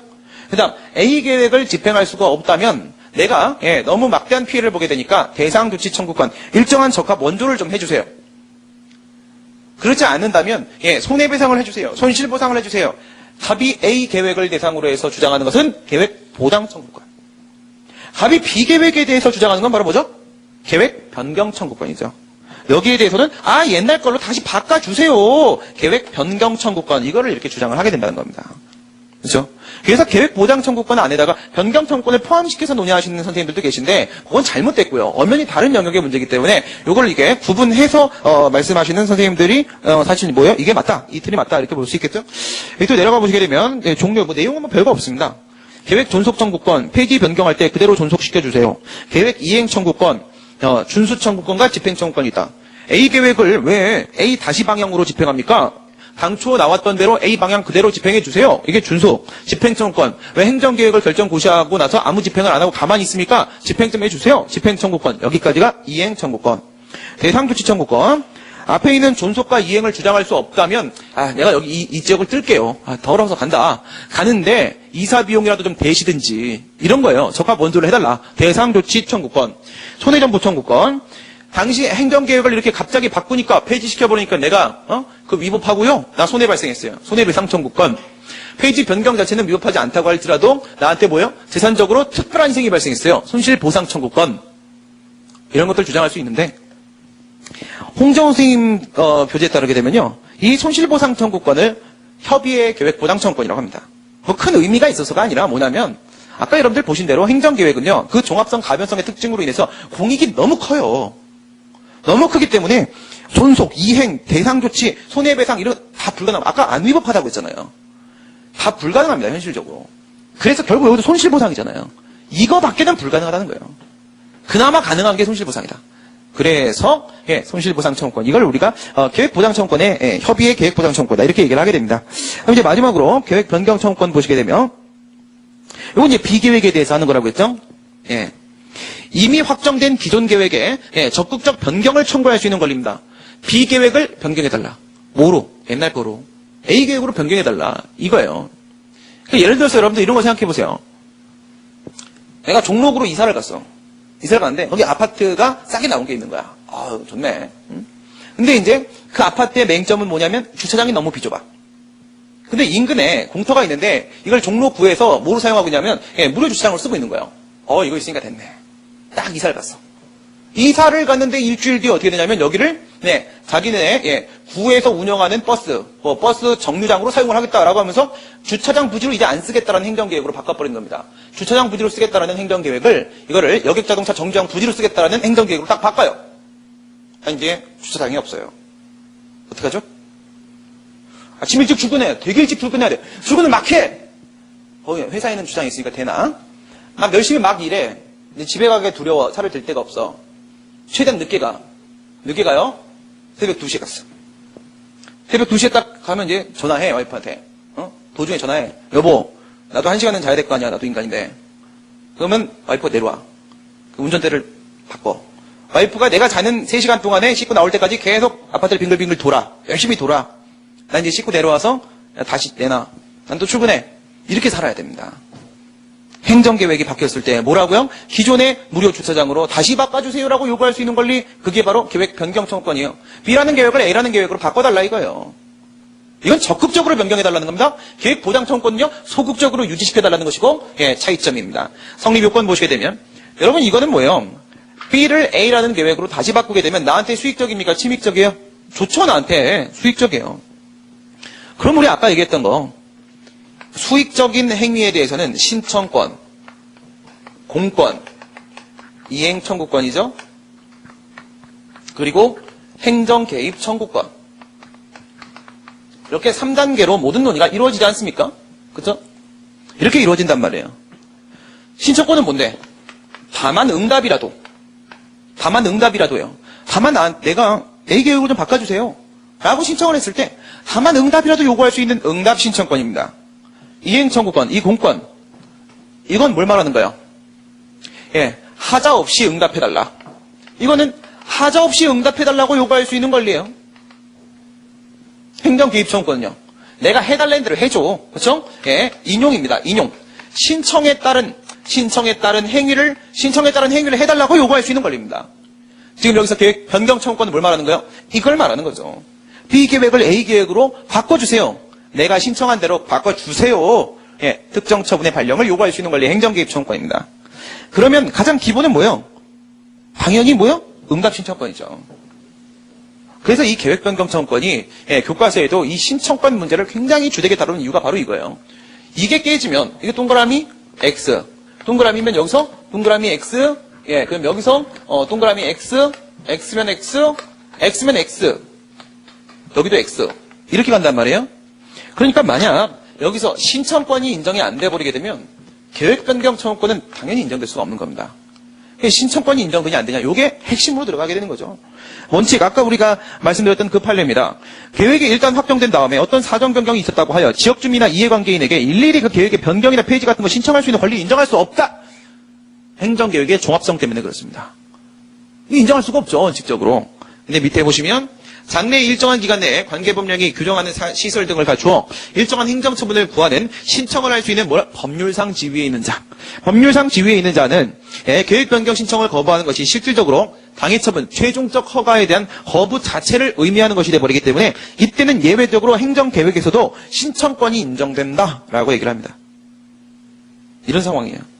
그럼 이 뒤에 것만 여러분들한테 설명을 드리면 되는 것이죠? 뒤에 것만. 이제 이 판례가 어떤 판례냐면 폐기물 처리 허가 사건 판례입니다. 그러니까 이게 준 도시지역 이었는데 준 농림지역으로 행정계획이 이렇게 바뀌어요. 바뀌는데 이 준도시지역에서는 뭐가 가능하냐면 1, 2, 3의 요건을 충족을 하게 되면 폐기물 처리 사업법에 따라서 폐기물 처리 사업 허가를 받을 수가 있어요. 이렇게 돼 있는데 이 중에 하나의 요건이 뭐였냐면 폐기물 처리 사업법 보면 이 중에 하나의 요건이 그 폐기물 처리 사업을 하기 위한 사업계획서를 사전에 사업계획서를 행정청한테 제출을 하고 나서 적정 통보를 받아야 된다. 이게 하나의 요건이에요. 근데 이제 갑이란 친구가 행정청한테 폐기물 처리 사업을 하기 위해서 이 상태예요. 준도시적 상태예요. 이때 와가지고 사업계획서를 제출해서 적정 통보를 받았어요. 받았으면 이제 간이한 거 2개만 남은 겁니다. 별것도 아닌 거 요건. 제일 중요한 게 끝났고 별것도 아닌 거 남은 거예요. 그렇죠? 이것만 이 시설 기준만 딱 갖추면 얘는 이제 폐기물 처리 사업 허가를 받을 수 있는 특허를 받을 수 있는 지금 그 정도의 법률상 지위에 있었던 거예요. 근데 갑자기 냅다 이렇게 바뀐 거예요. 그래서 준농림 지역으로 그 지역이 바뀌어버리게 되면 얘는 뭘 못해요? 폐기물 처리 사업이 여기서 안 되는 거야. 애당초 안 되는 거야. 애당초. 그래서 얘가 뭘 했냐면 이걸 해달라고 한 거예요. 이렇게 바꿔주세요. 이렇게 바꿔주세요라고 재변경을 신청을 한 겁니다. 재변경을 이렇게 신청을 했어요. 재변경을 신청을 했는데 행정청이 여기에 대해서 거부를 했습니다. 근데 위에 있는 판례처럼 이해관계인 지역주민 등에게 신청권 없다 이래버리면 이 거부가 처분이 아니죠. 거부가 처분이 아니니까 이 거부 처분이 위법하다라고 주장을 할 수가 없는 겁니다. 이럴 때 이런 말을 하는 겁니다. 이 행정계획을 바꿔달라는 것에 대한 거부는 결국은 여기에 있는 이거죠. 이 최종적 허가에 대한 거부, 그 결과 자체가 돼버리는 것이다. 이게 바로 뭐냐면 여기서 있었기 때문에 얘가 여기 와서 이렇게 수십억을 들여가지고 사업 준비를 했지 않습니까? 얘의 신뢰보호 필요성이 있습니다. 법률상 지위라고 했잖아요. 얘의 신뢰보호를 기초로 한 법률상 지위, 이것을 바탕으로 하여 신청권을 인정한다고 한 겁니다. 신뢰보호 필요가 인정될 때 신청권을 인정시킬 수 있다. 그래서 아까 제가 여러분들한테 직접 취소의 경우하고 거부처분 취소의 경우를 비교를 드리면서 말씀을 드렸던 게 바로 그겁니다. 거부처분 취소에서는 신청권이 핵심적으로 문제가 되는데 판례도 한 개 예외적으로 인정한 게 있다? 이거 말하는 거예요. 폐기물 처리 허가 사건. 이거 얘기하는 겁니다. 이런 경우라고 하게 되면 신청권이 예외적으로 인정될 수도 있다. 이거죠. 그러면 신청권 이걸 통과를 예외적으로 또 시킨 겁니다. 그럼 여기로 가죠. 공권. 공권은 공법에 의한 의무 부과와 그리고 공법에 의한 사익보상이 인정돼야 되는데 무하자 재량의사 의무 여기도 인정된다고 했죠. 판례도 무제한적 자유는 아니라고 했습니다. 그러면 이건 됐고 그 다음에 사익보상 넘어가시게 되면 반가로 1번에서 구속적 계획의 경우에 있어서는 방금 우리가 봤던 신뢰보호 필요성 그걸 기초로 해서 사익보상 인정시킬 수 있습니다. 학설에 따르면 판례는 안 되고요. 판례는 왜 개별인에 대한 공적견의 표명만을 신뢰할 수 있다라고 하기 때문에 판례는 안 되고 비구속적 계획은요. 이건 애당초 의미가 없는 거기 때문에 사익보상 인정 안 되고요. 그다음 여기까지 인정을 시켰다라고 하게 되면 이제 계획 변경 청구권까지 인정된다라고 하기 위해서 계획은 항상 재량이기 때문에 여기서 뭐가 들어가야 돼요? 재량이 0으로 수축. 재량이 기속화 되어야지만 비로소 행정개입청권이 인정된다라고 말할 수 있는 것이죠. 근데 이건 안 돼요. 계획 변경의 이익이 계획 존속의 필요성에 비해서 월등히 큰 경우는 없어요. 그래서 결국은 계획 변경 청구권이 인정 안 됩니다. 이 사건 있잖아요. 여러분 만약에 계획 변경 청구권이 인정된다면 거부는 무조건 위법이죠. 권리가 인정되면 의무가 인정됩니다. 의무가 인정된다고 권리가 인정되는 건 아니지만 국민에게 권리가 인정되면 국가에게 의무가 인정돼요. 이한테 행정 개입 청구권이 만약 계획 변경 청구권이 인정됐다면 국가는 계획 변경 의무가 있습니다. 이거 바꿔줘야 되는 거예요. 근데 거부했으면 거부는 당연히 위법이죠. 자기 의무가 있으니까 자기 의무에 위반되어 위법이죠. 기각됐습니다. 신청권 인정시켜서 각하는 안 시켰지만 기각됐다고요. 불가능합니다. 계획 변경 청구권도 사실상 무력합니다. 그래가지고 이 앞에 이제 아까 그런 말씀드렸죠. 계획 보당 청구권 안에다가 계획 변경 청구권까지 포함시켜서 논의하시는 교수님들도 계신다고 했죠. 그분들도 손실보상 청구권이 협의의 계획 보당 청구권이라고 말씀하십니다. 왜? 계획 변경 청구권도 다 인정 안 되기 때문에 그렇죠. 행정계획에서 구제받는 방법은 뭐밖에 없어요? 절차 통제. 이거 실패하면 행정 절차의 그 절차 통제, 절차 상하자 입증 못하면요. 여러분들이 가서 열심히 샤우팅 안 하면 행정계획 나오면 데모하는 길밖에 없는 거예요, 결국은. 이거 안 하면요. 손실보상밖에 길이 없고요. 손실보상에도 보상 규정 없으니까 결국 애매한 논의로 넘어갈 수밖에 없어요. 남아있는 건 절차밖에 없다. 번째 8.